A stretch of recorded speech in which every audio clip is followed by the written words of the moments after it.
ഒരു 4 മാസം പ്രായമുള്ള കുഞ്ഞിൻ്റെ മുഖത്ത് നോക്കി ഈ കുട്ടി മരിച്ചുപോയാൽ കൊള്ളാമായിരിക്കുമല്ലേ എന്ന് പറയാൻ മാത്രം വൈകൃതമുള്ള മനസ്സുള്ള നാടാണോ കേരളം എന്നുള്ളത് സംശയിച്ചു പോകുന്നു. നമസ്കാരം. സന്ദീപ് സച്ചു, അത് ഐ എം സൂപ്പർ ഹീറോ എന്നൊരു യൂട്യൂബ് വ്ളോഗറുണ്ട്, പലർക്കും പരിചിതമായിരിക്കും സന്ദീപിൻ്റെ ഭാര്യ മേഘ, ലിറ്റിൽ ട്വീ എന്നാണ് ഇൻസ്റ്റഗ്രാം ഐ ഡി. പുള്ളിക്കാരിയും ഒരു ഇൻസ്റ്റഗ്രാം വ്ളോഗറാണ്, യൂട്യൂബ് വ്ളോഗറാണ്. ഇവരുടെ വീഡിയോസൊക്കെ സമൂഹ മാധ്യമങ്ങളിൽ ഹ്യൂമറസ് ആണ്, അതൊക്കെ ഭയങ്കര രീതിയിൽ പ്രേക്ഷകർ സ്വീകരിക്കാറുമുള്ള വീഡിയോസാണ്. ഇവരുടെ ഒരു വീഡിയോയുടെ താഴെ, ഇവർ കഴിഞ്ഞ ദിവസമാണ്, കുറച്ച് മാസങ്ങൾക്ക് മുമ്പാണ് ഇവർ പേരൻസ് ആവുന്നത്. ഒരു 4 മാസം പ്രായം ഉണ്ട് ഇപ്പോൾ ആ കുഞ്ഞിന്. ആ കുഞ്ഞിനെ ഒരു വീഡിയോയിൽ കൊണ്ടുവരികയും ആ വീഡിയോയ്ക്ക് താഴെ ഒരാളിട്ട കമൻറ്റ്, നിഖിൽ വിനു 5818 എന്നൊരു കമൻറ്റിൽ നിന്നുകൊണ്ടാണ് ഈ കുഞ്ഞ് മരിച്ചു പോയാൽ കൊള്ളാമായിരിക്കുമല്ലേ എന്നുള്ള ഏറ്റവും വൈകൃതമായ കമൻറ്റ് ഇട്ടിരിക്കുന്നത്. ഈ കമൻറ്റ് ചെറുതായിട്ടൊന്നുമല്ല സന്ദീപിനെ മേഘയും അലട്ടിയിരിക്കുന്നത്. ആ കമൻറ്റ് വെച്ചുകൊണ്ട് അവർ ഒരു വീഡിയോ കഴിഞ്ഞ ദിവസം ചെയ്തിരുന്നു. ആ വീഡിയോയുടെ ടൈറ്റിൽ ഇങ്ങനെയാണ്: എൻ്റെ മോൾ മരിച്ചു പോകാൻ ആഗ്രഹിക്കുന്ന ഒരു തന്തയില്ലാത്തവൻ എന്നൊരു ടൈറ്റിൽ ഇട്ടുകൊണ്ടാണ് അവർ ആ ഒരു വീഡിയോ പോസ്റ്റ് ചെയ്തിരിക്കുന്നത്. അതാണ് അവരുടെ ആ വീഡിയോയുടെ ടൈറ്റിൽ. ഞാൻ പറഞ്ഞല്ലോ, അവർ ആ വീഡിയോയുടെ ടൈറ്റിൽ അങ്ങനെയാണ്. ആ വീഡിയോയ്ക്ക് താഴെ, ആ വീഡിയോയിൽ അവർ പറയുന്നൊരു കാര്യം, ആ കൊച്ച് ഈ നിഖിൽ വിനുവിനോട് ഒന്നും ചെയ്തിട്ടുള്ള ഒരു വളരെ 4 മാസം പ്രായമുള്ള ഒരു കുട്ടിയാണ്.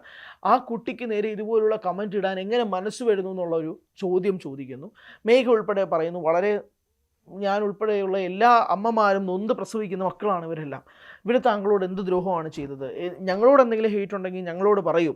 എന്തിനാണ് ഒന്നും ചെയ്യാത്ത എൻ്റെ കുഞ്ഞിനെക്കുറിച്ച് ഇങ്ങനെ സംസാരിക്കുന്നതെന്ന് പറയേണ്ടി വരുന്നു.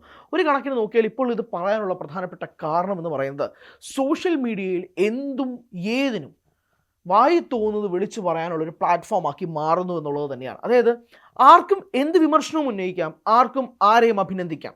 സോഷ്യൽ മീഡിയ നേരായ മാർഗ്ഗത്തിൽ ഉപയോഗിച്ചാൽ ഇതിനോളം ഉപയോഗിക്കാൻ കഴിയുന്ന ഏറ്റവും നല്ല ടെക്നോളജി ലോകത്ത് വേറെയില്ല.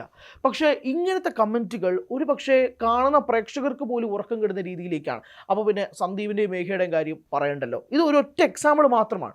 ഇതുപോലെ എത്രയോ എക്സാമ്പിൾസ് നമ്മൾ ചുറ്റും സോഷ്യൽ മീഡിയ സ്ക്രോൾ ചെയ്യുമ്പോൾ പോലും ഇതുപോലുള്ള ഫേക്ക് ഐഡികളിൽ നിന്നും ഇതുപോലുള്ള കാര്യങ്ങൾ തുറന്നു പറയുന്നു, അല്ലെങ്കിൽ ഇതുപോലുള്ള വൈകൃതമായ കമൻറ്റുകൾ വരുന്നതായിട്ടും നമ്മുടെ ശ്രദ്ധയിൽപ്പെട്ടിട്ടില്ലേ? ഇതുപോലെ എന്തൊക്കെ കമൻറ്റുകൾ പുറത്തു വരാറ്, അതും ഈ കുട്ടികളുടെയും കൂടെ കാര്യങ്ങൾ പറയുമ്പോഴാണ് ഭയങ്കരധികം ഇമോഷണലായി പോകുന്നത്. പല കണ്ടന്റ് ക്രിയേറ്റേഴ്സിനെയും നേരെ പോയിട്ട് അവർ ചെയ്യുന്ന കാര്യങ്ങൾ വിമർശിക്കുക, അതൊക്കെ വളരെയധികം സ്വാഭാവികമായിട്ടുള്ള കാര്യമാണ്. അവരുടെ കണ്ടന്റ് ഇഷ്ടപ്പെട്ടില്ലെങ്കിൽ വിമർശിക്കും. നേരായ വിമർശനങ്ങൾ, ക്രിട്ടിക്കലായിട്ടുള്ള വിമർശനങ്ങളൊക്കെ തന്നെ നല്ലതാണ്. പക്ഷേ ഈ കുട്ടി മരിച്ചു പോകണമെന്ന് ആഗ്രഹിക്കണമെന്നൊക്കെ പറയുന്ന വൈകൃതമായിട്ടുള്ള കമൻറ്റുകൾ ഇടുന്നത്, ഇവർ തന്നെ ഒരു പറയുന്നത് കാര്യം, ഇതൊരു ഫേക്ക് ഐഡിയ ആയിരിക്കാം, ശരി, സമ്മതിച്ചു. പക്ഷേ ഇത് റോബോട്ടൊന്നുമല്ലല്ലോ. ഇത് ടൈപ്പ് ചെയ്യണമെങ്കിൽ ആ ഫേക്ക് ഐഡിയയിലൂടെ ഒരു മനുഷ്യൻ ടൈപ്പ് ചെയ്യണ്ടേ? ആ ടൈപ്പ് ചെയ്യാൻ ആ മനുഷ്യൻ എങ്ങനെ മനസ്സ് വരുന്നു എന്നുള്ള ചോദ്യമാണ് സന്ദീപും മേഘയും ചോദിക്കുന്നത്. വളരെ വാലിഡ് ആയിട്ടൊരു ക്വസ്റ്റ്യനാണ്. എങ്ങനെ ആ മനസ്സ് വരുന്നു എന്നുള്ളതാണ് ചോദ്യം. എങ്ങനെയാണ് ഒന്നും ചെയ്യാത്തൊരു കുഞ്ഞിൻ്റെ മുഖത്ത് നോക്കിയിട്ട് ഇത് മരിച്ചുപോയി കൊള്ളായിരിക്കുമല്ലോ എന്നൊക്കെ ചിന്തിക്കാനുള്ള അത്രയധികം വൈകൃതമായിട്ടുള്ള മനസ്സൊക്കെ നിറഞ്ഞ ഈ സമൂഹത്തിനാണ് നമ്മൾ ഈ 100% ലിറ്ററസി എന്നൊക്കെ പറയുന്നത് എന്നുള്ളതും കൂടി ഒന്ന് ആലോചിച്ച് നോക്കണം.